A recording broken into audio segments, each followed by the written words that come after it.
Brandon, thanks very much for being here. I am happy to be here. Let's have you tell us, in your mind, where you come up with these amazing, amazing stories, fantasy and magic and all else. How do you do it? Yeah. Okay, well, I mean, for me, it started as a kid because I like those kind of books, right? My gateway to literacy was Narnia. Yeah. Because I didn't like to read a thick book until I read Narnia. Yeah. And then the big imagination, that kind of changed the way my head worked. And I started escaping into fantasy to cope with reality. It started this big engine of daydreaming in my mind. Was your reality tough to deal with? My reality was only tough because I got bored really easy. Yeah. I had a speedy brain. And a speedy brain isn't always great in school. It isn't great in a lot of situations because you end up just without enough to occupy you. Yeah. And so, you know, if I was stuck on a road trip, or now as an adult, if I'm stuck in traffic, or if I'm in a situation I don't find interesting, I escape into fantasy pretty promptly, and just go on adventures in my head. Many. I said thousands in the opening, tens of thousands. Actually, you've sold millions of books across all of the country and overseas. Yeah, like Fablehaven's out internationally. That's out in over 30 languages. Yeah. So how many books total have you done? And how many have I written? Yeah. So about 17 novels, and then some other things like some picture books and some short stories. But 17 novels, that's my main meat and potatoes. A couple of picture books, and a lot of those novels are parts of series. So I put a bunch of different story worlds on the New York Times bestseller list. And to me, I almost like counting how many different imaginary story worlds I've put on that list, more than I count anything else. How many have you? It's 4 so far. Yeah, the different story worlds, like my Fablehaven story world, Secret Wildlife Parks for Magical Creatures. That's one of them. And my Beyonder story world, Lyrian, my Spirit Animals story world, and then my Five Kingdoms story world. So all those ones are different worlds I made up and putting into other people's minds. Do they leave your mind when they go into other people's? Are they always in your mind? Do you ever get rid of your characters? I never get rid of it. Yeah. No, but it's all about sharing it. Right? Okay. And so here's how I would describe it is, I take this story world that I see, I put it into code, and the code is the book. Yeah, right? I encode what I see in my head is a lot more than what I can write into the book. But I take the best of what I can see in my head, I break it down into scenes, I write it in the book, and then I hope that when someone else decodes it, when someone else reads it, it comes to life in their head. That's my goal. But you have the same characters in some of your books, since many are sequels, right? Yeah. And you have to keep track of each character, of who they are, why they are, how they do, and to me that seems mind-boggling. Yes, I'm glad that it does. It adds some mystique to what I do. It does. If I have a superpower, my superpower is I'm really good at holding story in my mind. Yeah. I'm really good at daydreaming. I'm really good at holding story in my mind. It's because I grew up the way I described. I grew up living in my head a lot. Those daydreaming muscles got really strong. And so I'm really good at holding different story worlds in my head, holding different characters in my head without getting too lost. Are you a little goofy? Oh my gosh, yes, of course. Yeah, no, I'm a different, and you should have seen me as a kid. I'm goofy as an adult. As a kid, it was goofy without like having any restraints on it. You know what I mean? At least as an adult, I describe it as I learned how to harness the crazy. You know what I mean? Take some of those crazy parts of my brain and at least harness them and make them useful, instead of making me just socially awkward. Are you a nerd? For sure I'm a nerd. I'm especially, I would say, a geek. What's the difference between a nerd and geek? So here's trying to do the difference as best I can, where nerd is a little more sciencey and practical, useful knowledge, and geek is a little more entertainment culture. Yeah. And if that's true, I'm a little more geek. Like, I love to live in story worlds. Actually, you have written comedy too. I have, yeah. I wrote in college, that was how I stayed sane. was I ran a comedy troupe at BYU called Divine Comedy, and writing comedy skits was a great way to practice writing and a great way to like burn off steam when you're want to have some creative expression as a college student. When did you graduate? Graduated in 2000. And what was your major? My major was public relations with an English minor. You always wanted to be a writer? I always wanted to be a writer. And we don't put on the book cover, Brandon Mull even got his English minor. You know what I mean? But what I did was kind of designed a writing major for myself with some business aspects with the public relations stuff, so I could hopefully make a living while I was writing my books on the side.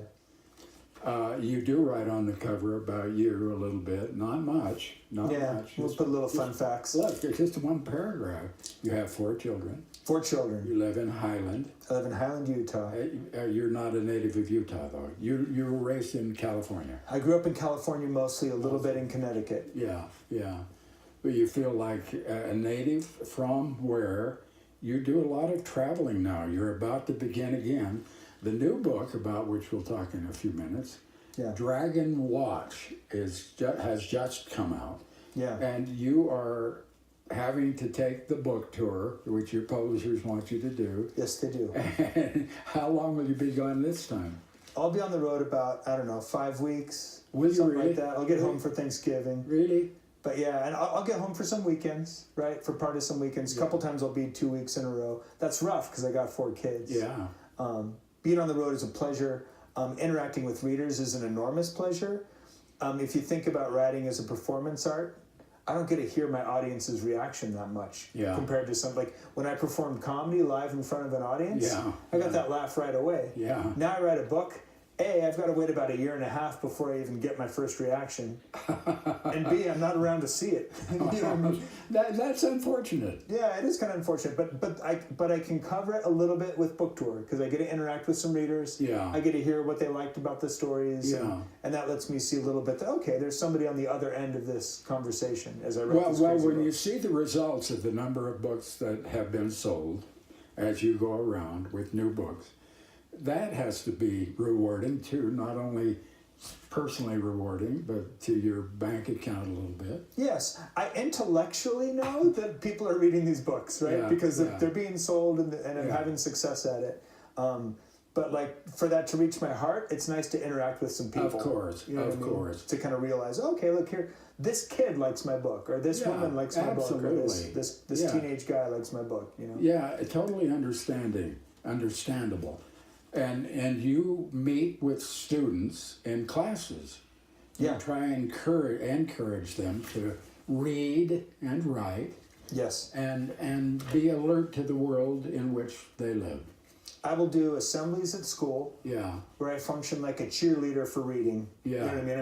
I'm trying to motivate kids to read for fun, make that part of what they do. I'll go teach. Sometimes I'll get more intensive and I'll teach writing workshops. I was just in China teaching writing workshops for 3 weeks at some international schools in China. Really? And all that is about sharing a little bit about the craft of writing, and also just trying to get kids into it, reading and writing, and help. For me, that's mattered in my life, and so I try to share that with kids so it can matter to them. Does reading your kinds of novels, your fantasy stories, is that beneficial to kids and others who read your books, to reading other books too? Yeah, no, for sure it is. And it's funny because this is a question I've asked myself. Yeah, sure. You know, I'm writing stories about people that don't exist doing things that never happened with creatures that don't exist, right? And so I can look at it from a certain point of view and go, oh, does my job have meaning? You know what I mean? And as I answer that question for myself, I find that there's a few ways to answer it. One is that, fiction is finding truth inside of a made-up story. With fiction, we're looking for truth, human truth, inside of a lie, inside of a made-up story. And that could be a made-up story that's realistic. It could be a made-up story that's fantasy. I can use fantasy stories to say true things. Can you? To talk about true principles or true things. About being a human or about caring. It's almost just like the difference between... Think of a realistic fiction, think about that as a photograph. Think about fantasy fiction as an impressionistic piece, right? Okay. Right? You see what I'm saying, right? Yeah, We're still in a reality with characters interacting. It's just a little bit more impressionistic than our reality. Right? Thinking of it that way sometimes helps me go, okay, like there's sometimes some truth to be had in impressionism that's not available in a photograph. Right? Yeah. And so sometimes with a fantasy story, I can convey some things that might be hard to convey in realistic fiction. But because of the rules of reality I've set up for my fantasy story, I can highlight some principles in some unique ways, and in ways that you might not be able to in other fiction. My other thing I would say is, if you get kids reading for fun, they get good at reading. And if they get good at reading, they get good at reading whatever they want to read. You know what I mean? That I know for me, fantasy was my gateway to literacy. If it hadn't been for the Narnia books, I probably wouldn't be a reader. And I know I've seen books like Harry Potter have helped create a generation of readers where there's a lot of media competing. A lot. And still, reading's alive and well in schools. I mean, partly that's how I make my living. I'm aware that there are people reading, and a lot of that is because of this category, fantasy fiction, with stuff like Rick Riordan's writing, the Percy Jackson books, the Harry Potter books, and my stuff, Fablehaven and Beyonders. The Brandon Mull books. Yep. What principles do you try and teach? What kinds? We're diverting here a little bit, but I think you're right that you can teach things. You teach empathy. You teach love. Go ahead. You tell me what you're teaching. Okay. Yeah. Well, I'll tell you something that fantasy taught me, and I'll tell you a little bit about what I do. Okay. Like I could say that as a teenager, when I read Lord of the Rings, reading about Frodo taught me more about heroism than anything I'd ever read. For some reason, I connected to the danger and his smallness. How was this tiny person? He had done big things, right? And to me, it said something about this guy who was a very reluctant hero, doing it because he felt like it was the right thing to do. Taught me something about heroism that I hadn't learned yet. And it happened inside the context of a fantasy story, inside of Lord of the Rings. When I share my stories, there's all sorts of things about family relationships and choice and consequence and light and dark and good and evil. And I think in Fablehaven, we have a brother and sister, and one of the brothers is kind of a rule breaker. And he's learning throughout the story, sometimes there's consequences to that. And the sister is more of a rule keeper, and she's learning the opposite lesson, that sometimes you have to go outside the rules. So, sometimes you have to take a risk, right? And to have those kids learning opposite lessons is an interesting way to kind of study the idea of, sometimes we have to keep the rules, and sometimes we take risks. Do you set about to achieve such types of learning, such types of beliefs, or do they just come out in the story? Fortunately, they just kind of come out of the story. Sure. Like my whole theory is, if you take some conscientious characters, kind of a diversity of conscientious characters, put them in some tough situations where there's tough choices to be made, themes will just naturally kind of arise, and you just kind of let that happen. Without trying to be too teachy about it, or that could get really tiresome quick. Preachy or teaching. I don't want to be preachy, but I do think that it is hard to observe somebody making tough choices and not learn something from it, right? At least if it's done right. Why? In your new book that's just coming out. This is part of a series. So Dragon Watch is my sequel series to Fablehaven.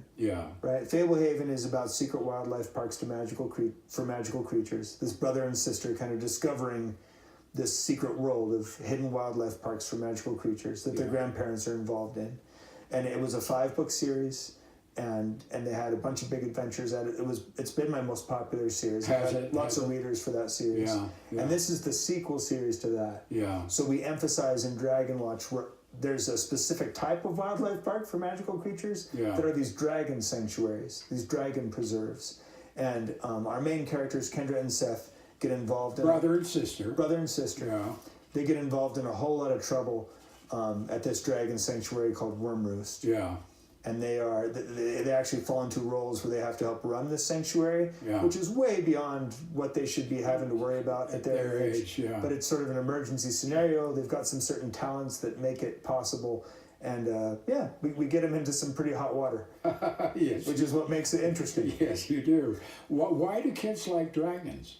Oh my goodness. I think just because they're so powerful, they're so magical.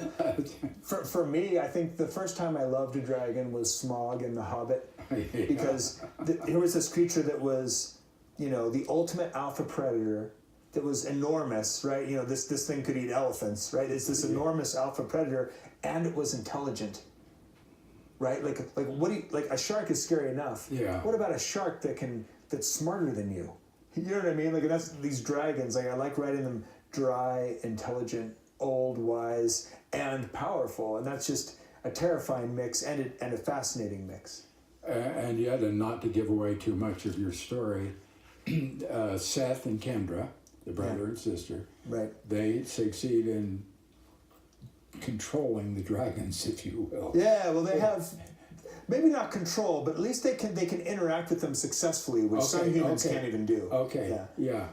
You have them talking to the dragons. Yeah, and in my stories, the way I created dragons, they radiate such fear. They create primal fear in those who come up against them that many can't even put together a coherent sentence in their presence. Like literally, like are frozen with fear. And at least Kendra and Seth have some abilities that allow them to interact successfully with the dragons, and because of that, that's partly how they get roped into helping run this sanctuary. I read the book prior to interviewing you, and I was amazed at the vocabulary that is used by the various creatures and people in the book. Do you worry about using big words on your audience? Is mostly what, 10 to 12? 10 to 14 is the sweet spot. Yeah. It's the sweet spot. Yeah. And you're not afraid of using certain kinds of words. Yeah, I've kind of gained confidence in it. Yeah. Because I've always not dumbed it down. I've always tried to just use the right words. And I'll tell you this, if I'm ever in doubt, I go with the easier word. Yeah. If I'm ever in doubt, like this word feels like a hard word, I'm not ever throwing in a hard word because I'm like, let's throw in a hard word. Like, it's never my goal. But if I feel like it's the right word, I'll stick with it. If I'm like, you know what, like the other words that I could use just don't quite get me there. The shades of meaning just are off, right? Yeah. And that's all opinion. Sure.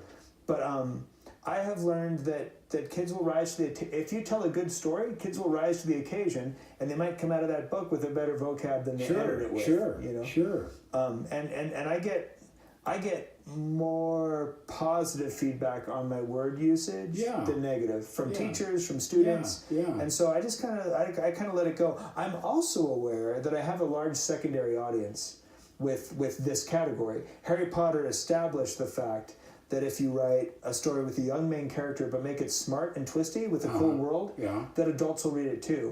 I mean, that's why it became the best-selling series in the history of publishing. 450 million copies. And so I'm aware that my secondary audience is the kind of adults who would read a Harry Potter book. And I get a lot of those kind of readers too. When I do a book signing, it's adults, it's teens, it's kids. And so I've got my sweet spot, my kind of 10 to 14, but a lot of those kids, sometimes they start with me and they keep on reading into their 20s. I've got a lot of those guys. I've got a lot of parents where they picked up the book and said, oh, wait a minute, this is actually fun. You have a lot of mothers, you told me earlier. Yeah, I think what happens is it trickles up. It ends up in the house. Trickles up, Yeah, and then the mom picks it up or the dad picks it up and goes, oh, wait a minute, this is kind of fun. I have 2 home runs. Do you? There's 2 home runs for me when I interact with people. Okay. One is when someone says, your book was the one that made me start to like reading. Yeah. Because it's one of my goals, is to write the kind of book that would make people read on purpose, especially kids, right? Yeah. And the second one is when I get a family that says, we all read it together and had fun together with it. Yeah. Whether they listened as an audiobook on a road trip or they read it aloud in their home, that's the kind of fiction I'm trying to write. Yeah. Where the parents could read it too and they wouldn't be bored, they could actually get through it and have fun. Yeah. And I get those 2 pieces of feedback enough that it's very satisfying. Do you do audiobooks now?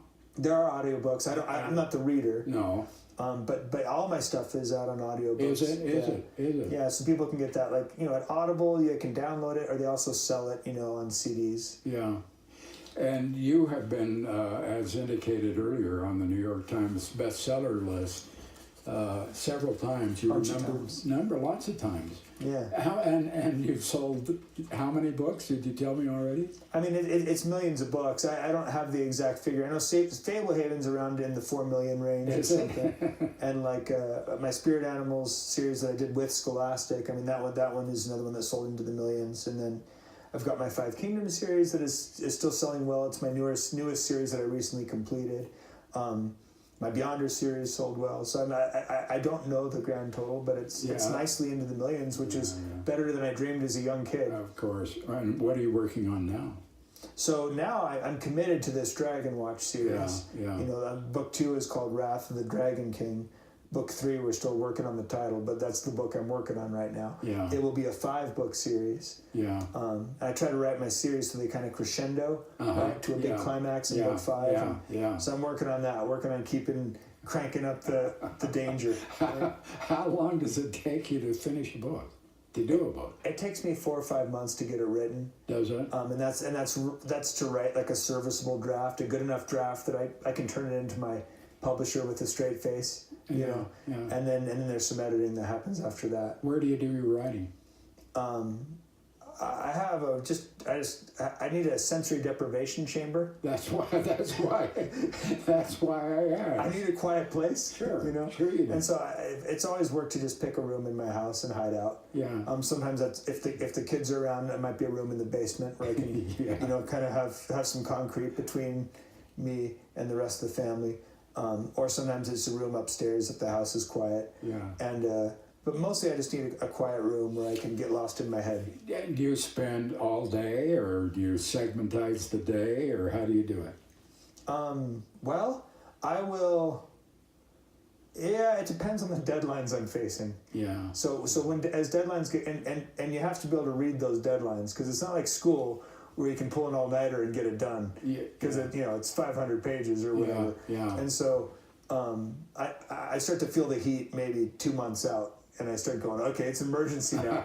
You know, and then it's a deadline. I start working longer days, right? 10-hour day or 12-hour day, and that it's tricky because I wear 3 hats.